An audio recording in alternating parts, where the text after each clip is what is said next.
As an international student who lives in a suburb in Australia, this is how my Fridays look like. আজকে আমি আপনাদের সাথে খুবই একটা ইউনিক রেসিপি শেয়ার করব কিভাবে অনেক পদ্ধতিতে মুরগি রান্না করা যায়। আপনার কাছে যদি ঢাকনা না থাকে আপনি তারপরেও যে মুরগি রান্না করতে পারবেন। তো আমার কাছে আজকে এই পাতিলটার মাপের কোনো ঢাকনা না থাকায় আমি সায়েন্টিফিক পদ্ধতিতে মুরগি রান্না করেছি। After all I am an engineering student. তারপর আমি চলে গেলাম লাইব্রেরিতে, যেটাই মূলত আমার বাসা। আসলে আমার বাসায় আমি শুধু ভাড়া দিই, কিন্তু থাকি মোস্ট অফ দ্য টাইম লাইব্রেরিতেই।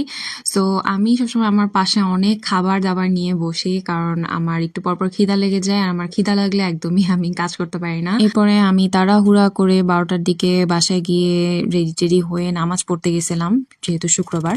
এরপরে গেলাম গ্রসারি শপিং এ। গ্রসারি শপিং এ আমি আজকে চিন্তা করলাম যে পার্থ সিবিডির দিকে যাব সমুদ্র দেখতে দেখতে।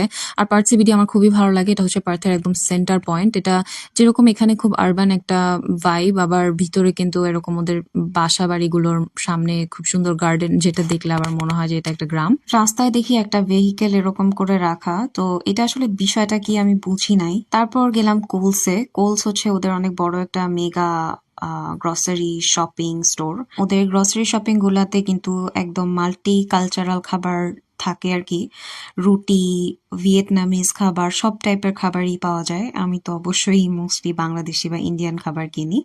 তো এরপরে গেছিলাম টার্গেটে, এখানে কাপড় চোপড় দেখলাম। এরপরেই আমার কাছে এই ভিডিওটা ছিল। আই ডোন্ট নো কখন এবং কোথায় আমি এটা ক্যাপচার করছি।